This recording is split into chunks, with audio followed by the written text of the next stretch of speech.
Dear viewers, welcome back to my session and we will talk about gallbladder disease today. But before I start, I would just like to mention that I'm a patient-centric doctor and you have to be a doctor-specific patient and not a hospital-centric person. अब मैं हिंदी और English दोनों में explain करूँगा आगे से। तो मैंने ऐसा क्यों बोला कि मैं एक पेशेंट सेंट्रिक पर्सन हूँ। पेशेंट सेंट्रिक पर्सन का मतलब होता है कि अब हम लोग सिर्फ उस पेशेंट के बारे में सोचेंगे, जनरलाइज नहीं, जो हमारे सामने बैठा हुआ है। उसको क्या तकलीफ है, उसको कैसे ठीक करना है, उसकी क्या इंडिविजुअल परेशानी है और उसे क्या क्या को एग्जिस्टिंग मॉर्बिडिटीज़ है या और कंडीशंस हैं जिसकी वजह से उसकी सर्जरी या उसका ट्रीटमेंट इफेक्ट हो सकता है। तो ये पेशेंट स्पेसिफिक होता है। अच्छा, डॉक्टर स्पेसिफिक का मतलब क्या हुआ? डॉक्टर स्पेसिफिक का मतलब हुआ कि वो पेशेंट को पता होना चाहिए कि वो जिस अस्पताल में जा रहा है वो हॉस्पिटल सेंट्रिक नहीं है। हॉस्पिटल सेंट्रिक मतलब क्या होता है कि जैसे आपको पता है वो इतना बड़ा हॉस्पिटल है, इतनी बड़ी बड़ी उसमें वो है, बेड्स बहुत अच्छे हैं और फैसिलिटीज़ बहुत देते हैं, 5 स्टार होटल की तरह है। तो इसका मतलब ये नहीं कि वहाँ ट्रीटमेंट भी अच्छा हो रहा होगा। वहाँ का डॉक्टर कौन है? डॉक्टर स्पेसिफिक बनने की कोशिश करिए।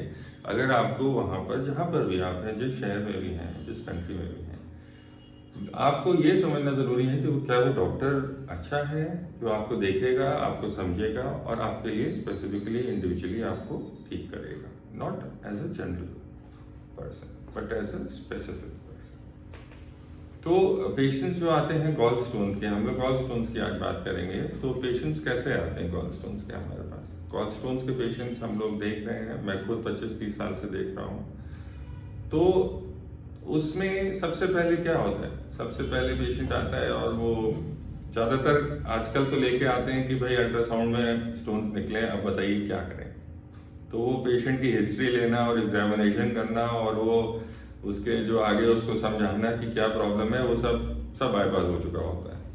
लेकिन कोई बात नहीं, हम लोग वहीं से शुरू करते हैं जहाँ से पेशेंट आता है। फिर बाद में हम लोग धीरे धीरे हिस्ट्री की ओर चलेंगे, एग्जामिनेशन की ओर चलेंगे, एनाटमी पकड़ेंगे और फिजियोलॉजी पकड़ेंगे, उसकी बायोकेमिस्ट्री में देखेंगे कि भाई क्या क्या उसमें फॉर्मेशन गॉल स्टोन्स क्यों बनते हैं और कैसे वो ठीक होते हैं। तो फाइनली उसका कंजर्वेटिव मैनेजमेंट और सर्जिकल मैनेजमेंट क्या क्या ऑप्शंस हैं हमारे पास, जिसमें आप जो है मैं भी सिर्फ आपको बता दूंगा। जैसे ओपन है कोलेसिस्टेक्टमी, लैप्रोस्कोपिक कोलेसिस्टेक्टमी और आजकल है रोबोटिक कोलेसिस्टेक्टमी।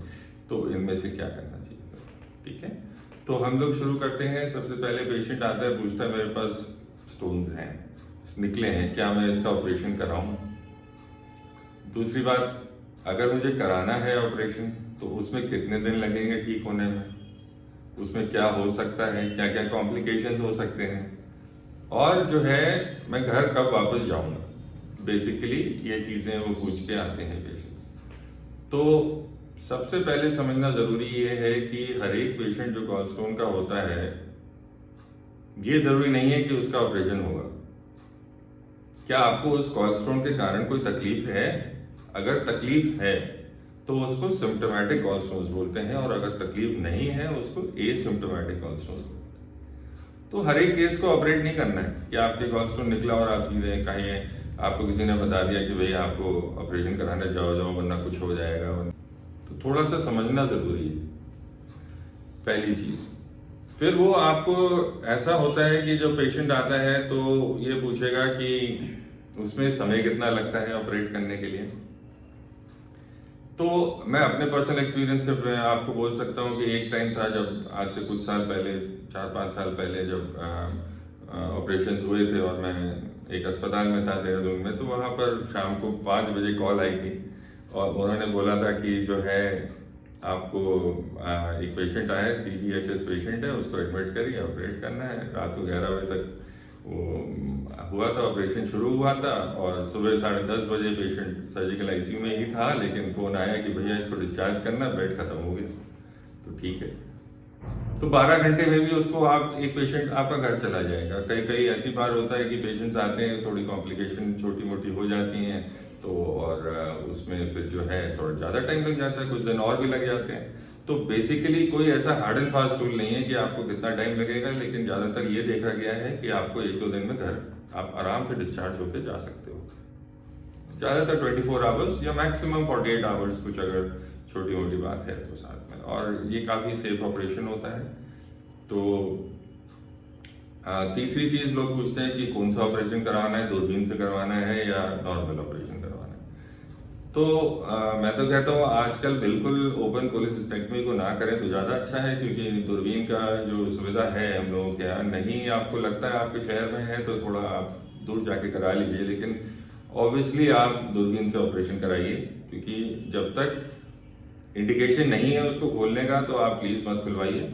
उसको ओपन कोलेसिस्टेक्टमी नहीं कराना है, सिर्फ आपको लैप्रोस्कोपिक कोलेसिस्टेक्टमी के लिए आगे जाना है। रोबोटिक सर्जरीज का एक अपना एक चार्म है, एक अपना ऑरा है, उसको आप बोल सकते हो। तो वो मेरे ख्याल से डॉक्टर्स के लिए ज़्यादा वो मतलब प्रिसिशन सर्जरी है। रिजल्ट्स में आपको लैप्रोस्कोपिक कोलेसिस्टेक्टमी भी बहुत अच्छे रिजल्ट्स दे देगी आपको, ऐसी बात नहीं है। That is the gold standard for treatment of gallstones. Anyway, let us come now to, I think I have answered a little bit of your questions which are there, and we can move on to what are the people who are usually affected with gallstones, किन किन लोगों को gallstones होता है। तो gallstones सबसे पहले देखा गया है कि उन लोगों को पहले सोचते थे फैक्टर मतलब 5Fs होते थे पहले, इसमें कहते थे fertile 40 years fat female is more likely to have gallstones। तो अब वो नहीं है, अब वो ट्रेंड नहीं है। 20% केसेस में ज़्यादातर देखा गया है कि जो एज है वो 30 साल से कम भी है, less than 30 years of age, अब approximately 20% of the people do have surgeries for gallstones now। आपके स्टोन फॉर्मेशन करते हैं, जैसे किस टाइप का स्टोन है, वो कोलेस्ट्रॉल स्टोन है या पिगमेंट स्टोन है। अगर कोलेस्ट्रॉल स्टोन है तो वो आपका जो बनाएगा उसमें ज़्यादातर वही स्टोन्स देखे गए हैं। कई मिक्स स्टोन्स भी होते हैं जिनमें देखा जाता है, एक बहुत पुरानी वो है, उसमें बोला जाता है कि gallstone is a tombstone erected in the memory of the organism within it. तो ये एक सेइंग है पुराना मोनियम का। तो हम लोग ऐसा लेके चलते हैं कि अब जहाँ तक मैंने बहुत जनरल बातें करी हैं गॉलस्टोन्स और गॉलस्टोन के ट्रीटमेंट के बारे में, अब हम लोग स्पेसिफिकली चलेंगे गॉलस्टोन्स का अगले सीरीज में कि gallstone, how are these gallstones produced and what is the anatomy, where is the gall bladder in the body and what does it do, what are the functions and what are the which cause the formation of these stones, and what are the complications of having these stones, what is the incidence of gallbladder cancer if we don't get operated, and these are the factors which we are going to discuss in the next series। आज से बहुत साल पहले, लगभग 15 साल हो गए होंगे, एक आर्टिकल छपा था मेरा गॉलस्टोन्स का, वहाँ साउथ दिल्ली में था, तो अखबार में आया था। मैं उसका वो आर्टिकल की कटिंग आपको भेज रहा हूँ, आप उसको पढ़िए और हम अगली बार इसी चीज़ को आगे हम लोग डिस्कस करेंगे।